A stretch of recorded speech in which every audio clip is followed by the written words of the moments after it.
ndabaramukije mwese mu izina rya Yesu Kristo. Ndongeye kubaha ikaze muri kino kiganiro kuvayo. No munsi tugiye gusangira ijambo ry'Imana rivuga ngo hari isoko y'umugisha wawe. Turasoma ijambo ry'Imana ryanditswe mu gitabo cy'Itanguriro igice cya 12 umurongo wa 1 kugeza ku wa 2. Turasoma mu izina rya Yesu Kristo. Uhoraho abarira Aburahamu ati, va mu gihugu cyanyu no mu muryango wanyu no mu nzu ya so, uje mu gihugu nzokwereka, nanjye nzoguhindura ubwoko bukomeye, nzoguha umugisha, izina ryawe ndarigire rurangiranwa, n'abandi baze bagire umugisha bwawe. Amen. Mwami Yesu, ndagushimiye kandi ndaguhaye icyubahiro. Reka nasame nawe wivugire, maze n'amajambo yawe ashikane benshi kugororoka, ni mu izina ryawe Yesu Kristo. Amen. Nshuti mukundwa uri kurankurikirana, ni ijambo rivuga ngo hari isoko ry'umugisha wawe. Niryo jambo tugiye gusangira kuno munsi.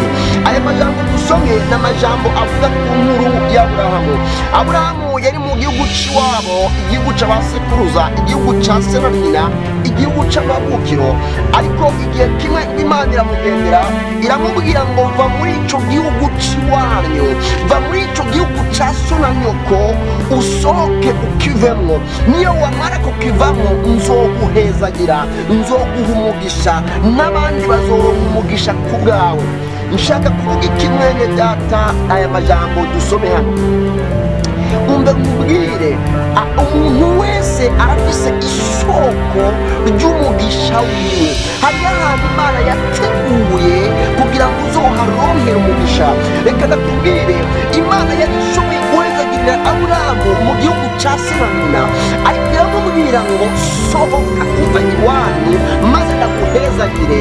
Reka nkubwire ngo hari ahantu Imana yateguye yuko niyo wahakandagiza ikirenge umugisha wawe uzowubona.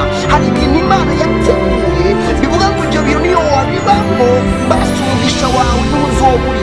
Reka nkubwire ngo ntudandaze itomati kuko wumvise ko mugenzi wawe yadandaje itomati. Wewe urashobora kudandaza itomati ariko wowe wazidandaza ugaca uhomba. Ntushake kugurira ibutike kuko wabonye mubyara wawe cyangwa mugenzi wawe cyangwa umubanyi wawe nawe yuguruye ibutike. Oyaye, rondeza neza, umenye neza icyo Imana ishaka gukora kugira ngo ubone umugisha yagusezeranye icyo yaguteguriye. Menya neza icyo wokora Imana yaguteguriye. Yagize isoko ry'umugisha kugira ngo ubone umugisha wawe. Ntushake kwigana ibyo uwundi akoze kuko ubonye yabihezagiriwemo. Aho uwundi yahezagiriwe wowe urashobora kuhaca bikanga guhezagirwa ugahomba, ibyo ukoze byose bikanga. Menya neza isoko ry'umugisha wawe. Hariho isoko ry'umugisha wawe. Hari ikintu Imana yateguye iravuga ngo iki niyo yagikora basi umugisha wazawubona. Ntujye kwiga gukora imiduga kandi Imana yateguye yuko uzokwiga kuvura. Ntujye kwiga kuvura ngo ni ukubera wabonye uwundi avura. Urashobora kwiga kuvura mu gihugu kitagira abaganga kuko atari isoko ry'umugisha wawe riri. Ugaheza amashuri ukazorinda upfa udakuze ubuganga muri icyo gihugu cyangwa aho hantu. Menya neza isoko y'umugisha wawe. Hariho isoko y'umugisha wawe. Umva nkubwira, hariho isoko y'umugisha wawe.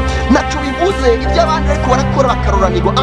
Menya isoko y'umugisha wawe kuko hariho isoko y'umugisha wawe. Amahoro y'Imana abane nawe. Amen.